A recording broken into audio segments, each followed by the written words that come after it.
Hi, we'll look at more behavioral patterns. I decided to remove a visitor pattern because it mainly not suitable for Python. In the discussion in class, we talked about that a little bit, but visitor patterns is mostly useful when you have static languages. As many of the it would do dynamic dispatch, so that the method would be called on the correct type of the class.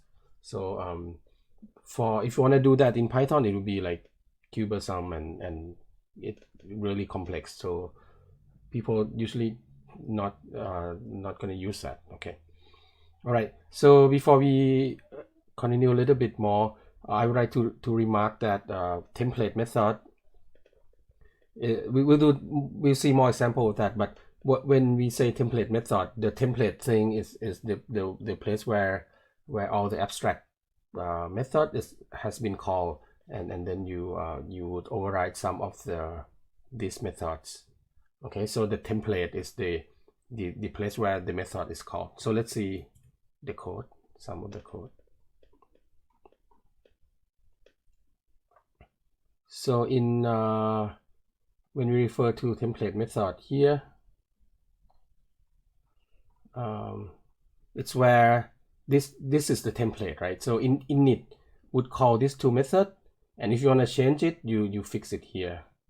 So that's the idea of the template method.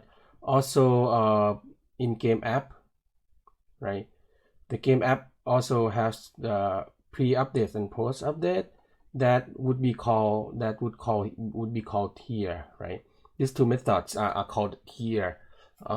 This is a template. Okay, the template of animate is usually say pre-update, post-update, and if you want to change it, you fix this. Okay, all right. So now let's look at the strategy. This template method. Okay, so let's look at the strategy pattern. So the idea of the strategy pattern is that you would like to encapsulate the algorithm into an object so that you can pass the algorithm into the object so that it can use the strategy to do something. Okay. So here I would show you an example with for adding ghosts. Okay. You work more on this in the assignment, but generally in Python, in Pac-Man, you have ghosts with many personalities. Some of the ghosts will just wander around. Some of the ghosts will try to go to see you. Okay, so so this gives you many opportunities to implement it. One way is to have a ghost class with a bunch of if else. It checks if it's this type of ghost, and then you do that. If you another type of ghost, you do another way. Okay, so also you can use one base ghost class with many subclass ghosts, and then you eventually probably need to use the template method for that. So you have one base ghost class, and then you have another subclass of ghosts that have different personalities. And also finally you can use the strategy pattern.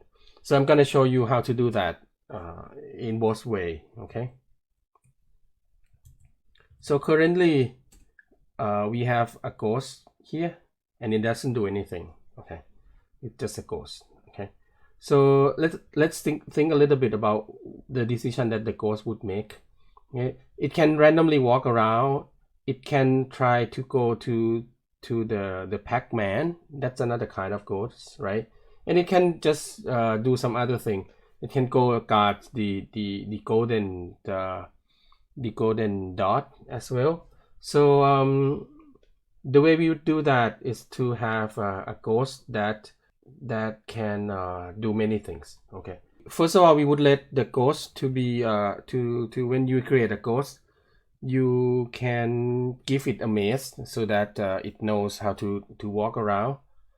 We can do that. it can we can give it access to the location of the Pac-Man so that it can follow the Pac-Man, right? So we might do that on when we construct ghost, or we can just add the Pac-Man to it. Okay, so so let's say we add it during the not when we create a ghost. Okay, so we say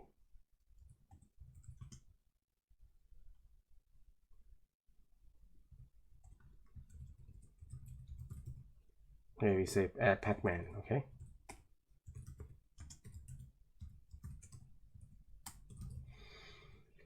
but then you need to initialize, sorry. So the initialize of the ghost is basically you need so it's basically like a sprite, right? So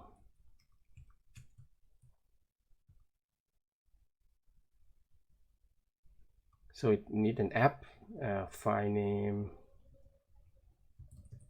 app image, file name x and y, and then it basically called super init app image file name x and y, and then it initialized the set of Pac-Man.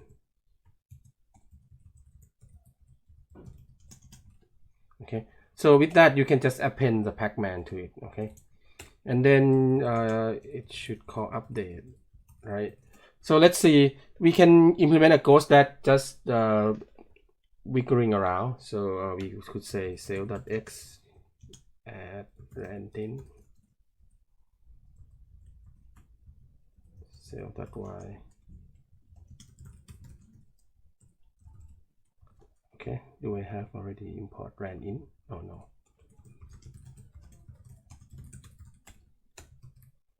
Okay, so the ghost would just basically wiggling around. So let's see if it move. Okay, so this is the stupidest ghost of all time, but it drifts around and maybe it gets out of the maze, but we ignore it for now. And we can also have a ghost that try to go to see the Pac-Man, right? So so this is one way to do it, right? So we would say the ghost type 1 random ghost, but we fix that later. We're not gonna leave with this ghost type thing. So if cell.ghost type equals 1, you just do that. Else if cell.ghost type equals 2, then you try to go and meet the Pac-Man. Okay, so we say append the ghost and then cell.ghost dot Pac-Man dot append cell.pacman 1. So let's go ahead and try to see just Pac-Man 1. Okay, so Pac-Man if len self.pacmans is at least 0. So let's say Pac-Man equals self.pacmans. Just follow the first Pac-Man, and then you try to move to that Pac-Man, but you cannot go that fast, right? So basically we would do this dx equals self.pacman dot x minus self.x, then dy equals pacman dot y minus self.y, and then we would say limit the speed of the ghost. So let's say ghost speed to be Pac-Man is 5, so ghost is a little bit faster, maybe 10. So it could easily catch up, maybe slightly slower. Okay, it should be slightly faster, right? Because then Pac-Man would need to work a little bit.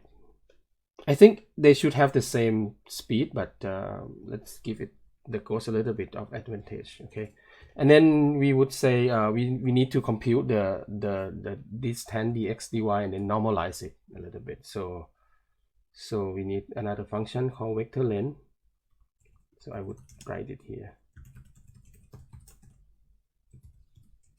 Would returns math square root x times x plus y times y.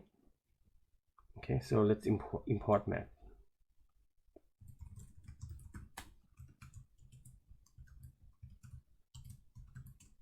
Okay. Okay, let's call dlen. Go with len dx dy. If dlen is larger than ghost speed, then we change it. Okay, so we say dx divided by, it shouldn't be larger than ghost speed. So you should normalize it so that the length is exactly ghost speed. Okay, so it should divide by ghost speed over dlen. Okay, otherwise, and then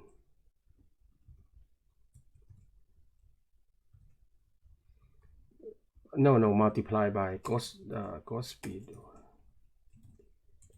Okay, and then we say self.x add equal dx, self.y add equal dy. So that's it. Let's see. We need to set the ghost type.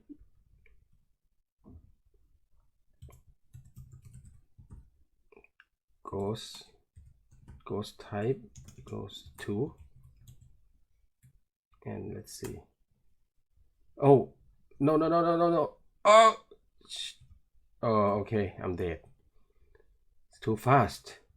Okay, so they should have the same speed. Okay, too fast. Come on. All right. Oh, okay. Oh, this is really fun. Oh, no. Oh, okay. It should move slower. Anyway, so that's our course. Okay. Too fast because it can cross the boundary. Okay, makes sense. Okay. Okay, I can outrun it. Oh, this is fun. Okay, so now, okay, so this is the first example of how to implement ghost. You have an if, and if you want a ghost to have more personalities, then you need to set ghost type. Okay, so let's add two ghosts so that we would have more fun. Okay, and let's add another ghost.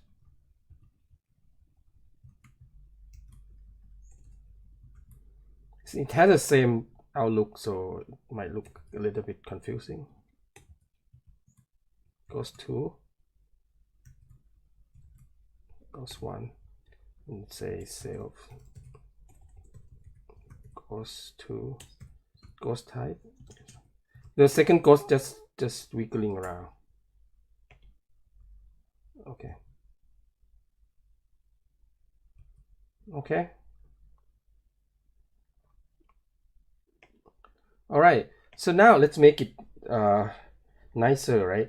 If, one thing that you can use as the guideline is that when you see ghost type equal something, this kind of if conditions, you definitely need to use inheritance. Okay, so you can one way to do that is to have a two class of ghosts.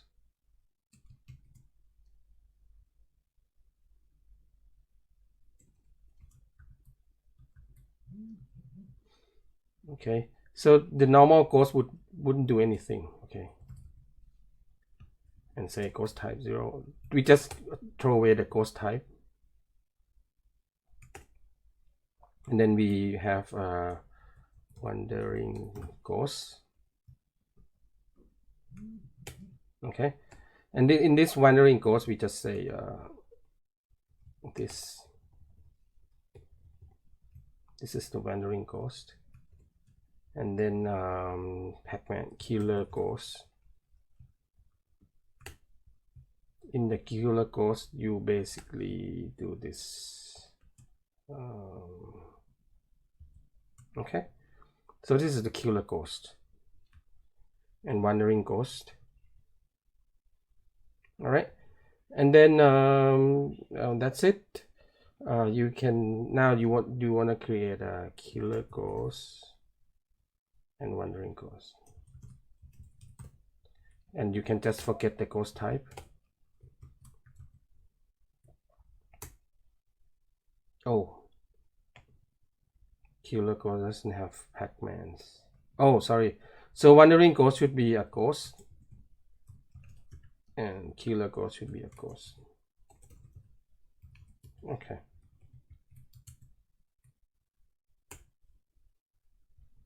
Now you can have these two ghosts running around.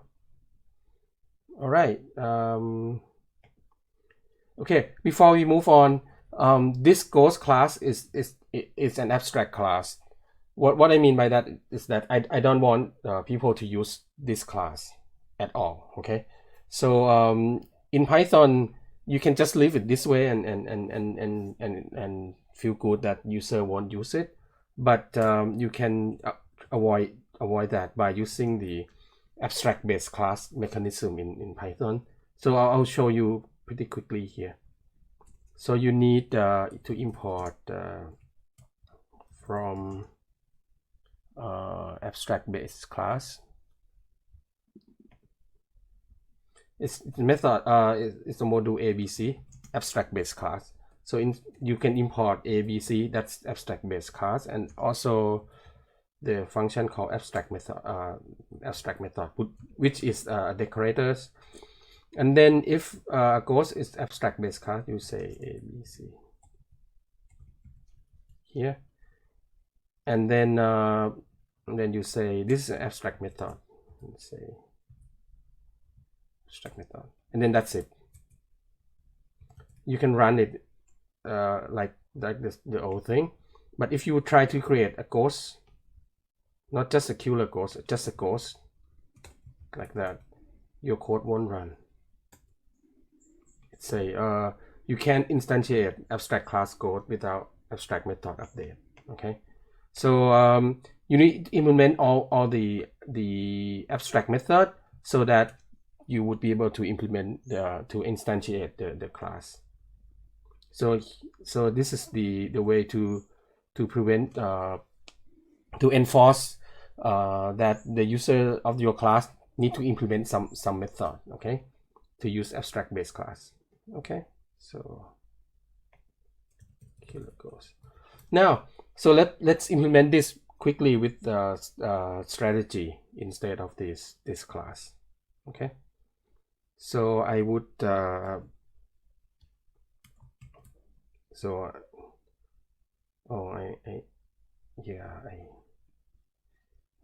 okay, so let me commit the whole thing first. This is a nice code, so I would like to use it later on. So how can I do that? So I just save it.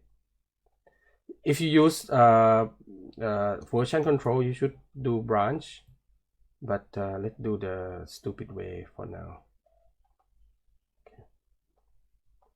Okay, now I'm not gonna use abstract class anymore. I'm gonna use just ghost, and then I would use strategy. So the user of the class ghost must pass on the ghost strategy. Okay, it can be null at first.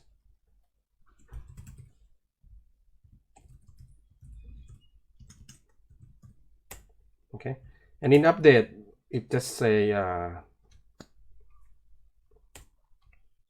we say ghost strategy. The ghost strategy should know the ghost. Okay, so it can access the Pac-Man and everything. So let's add that ghost. So it knows the ghost, the strategy.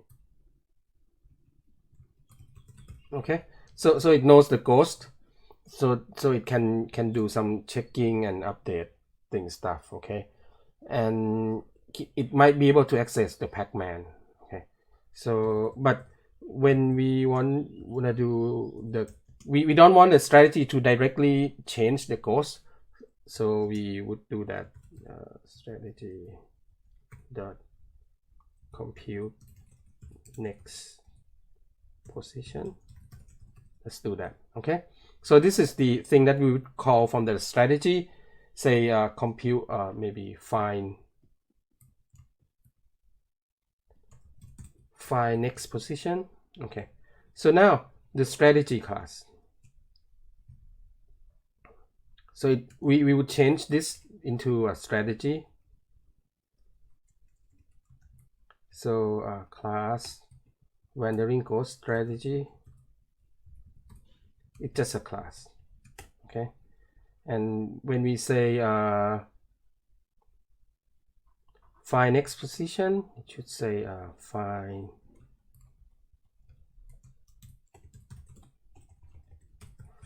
next position. Okay, in the strategy it should has the ghost strategy. So this class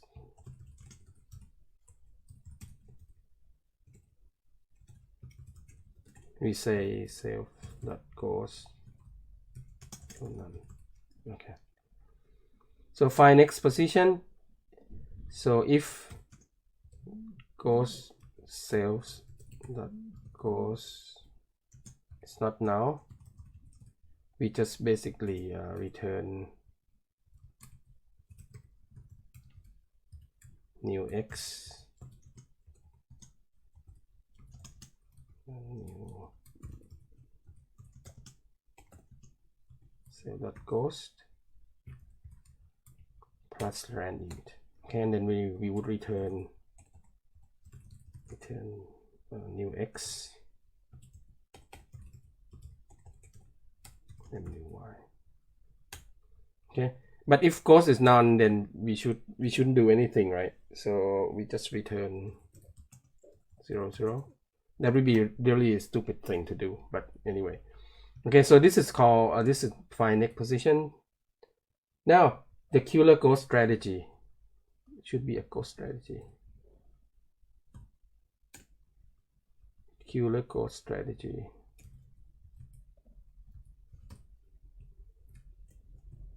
Ghost strategy. So we need to define find next position as well, and then we do the same thing. So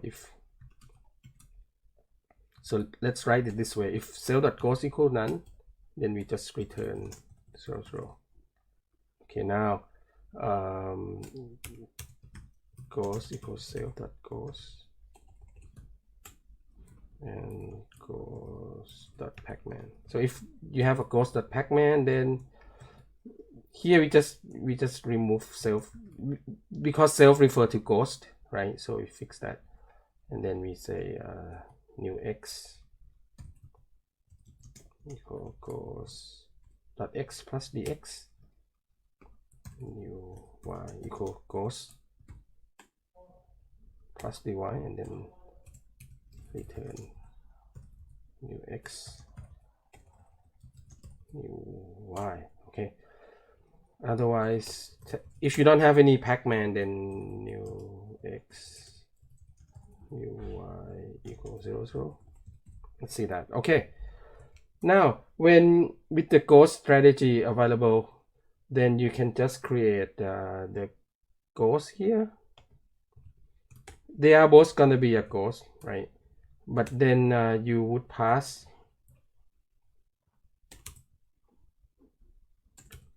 different ghost strategy to it. So let's say killer ghost strategy.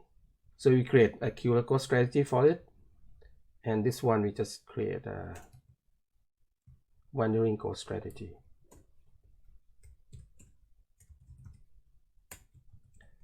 You recall that if you call the class name here in Python, right? So it create the strategy for that. Okay, And then that's it. Let's run. Oh, it doesn't move at all. Sorry. Oh, my ghost. What is that? What is that? Okay. Q. It has a strategy. Oh, okay. I forget to say self.x equals new x. Self.y. Y. Okay. All right. Now you can move. Okay.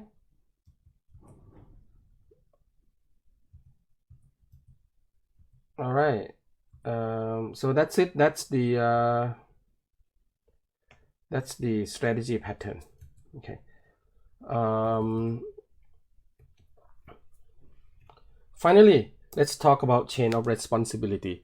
I might not have time to show you the code, to demo you with the code from the. So let's do it anyway. Okay. So chain of responsibility. So in this case, you have a handlers, and the handlers also has what is called a successor. So when it deal with something, it do handle the request, but sometimes it can refer to send the request to the other successor. So when you have a request, you can forward the request to the others as well.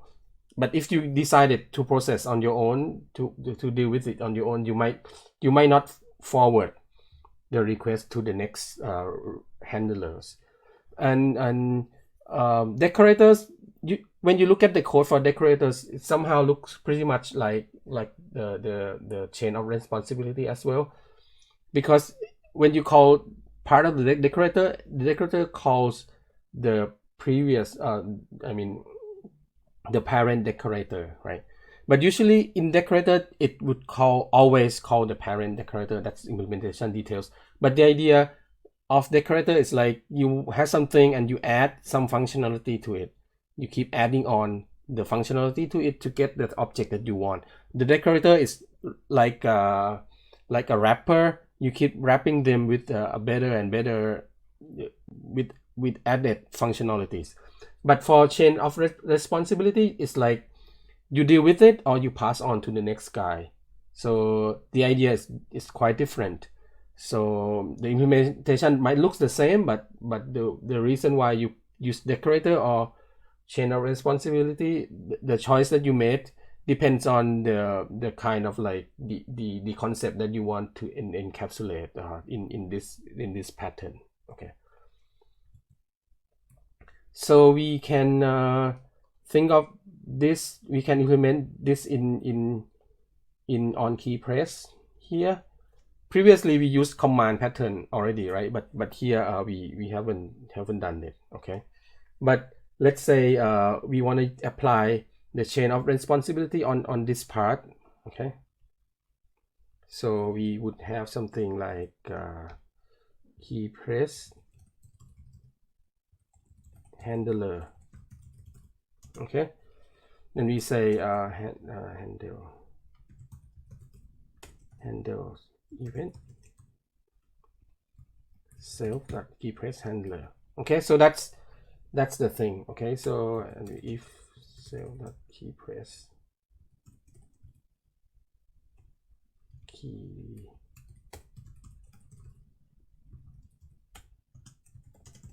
okay, if you have a key press handler, just let it handle the event.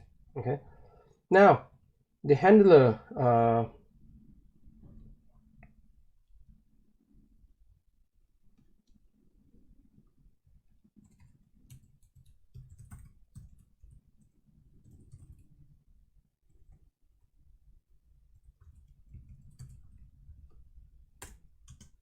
so we need to add handler to it, right?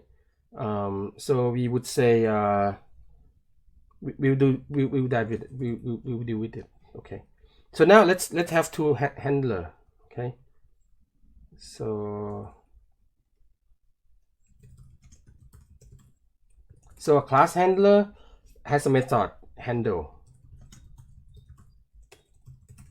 Okay, and then it would do something, right? But if it also has the parent,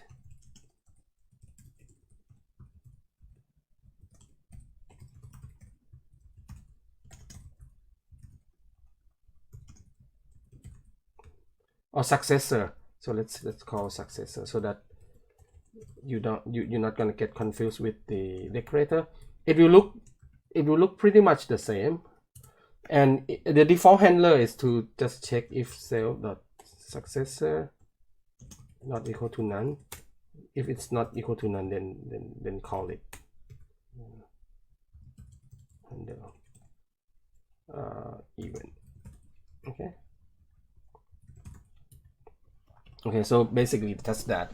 Now we gonna create two handler. One is for the Pac-Man handler, the first Pac-Man and the second Pac-Man. Okay, the code will be duplicate code, look duplicated quite a bit, but it should give you the idea. Okay, so class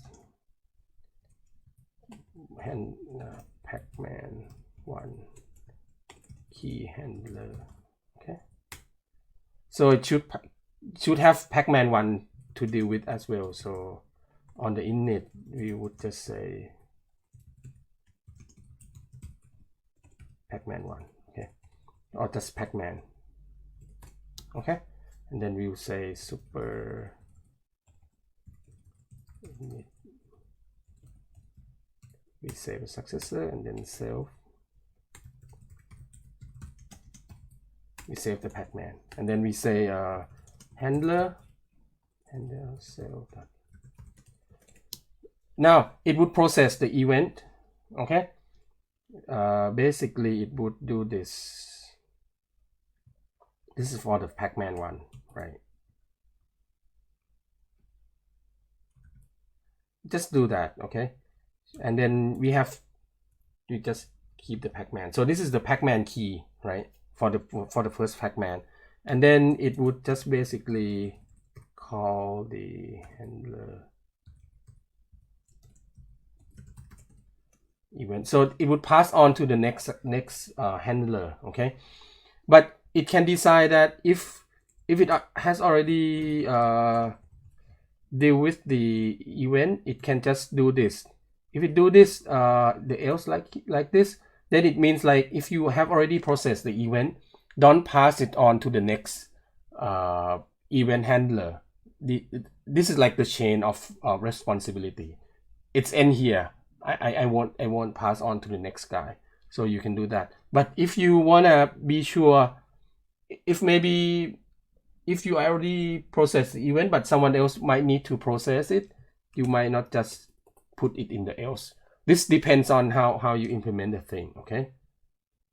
Now, okay, so let's have this Pac-Man 2 key handler. Same thing. Okay, so I would just take it down here.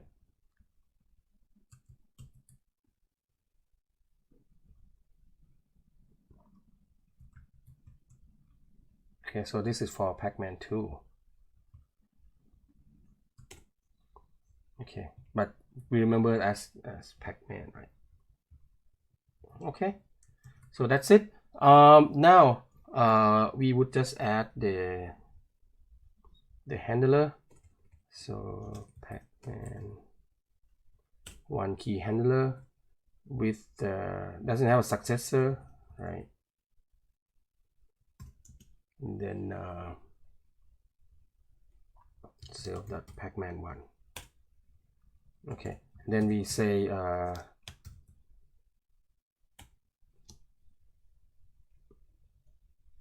we add the next successor of the, so we would create the way you combine them. You can do it in many ways, but we will do it simpler in a simple way here. P2 key handler, Pac-Man 2 key handler doesn't have any successor, and then pass self on Pac-Man 2, but then we passed P2 key handler here. Okay, so you have two handler, and you set the first the Pac-Man 1 key handler will be the first one to take the event, and then the second one will handle it. Okay, so let's run.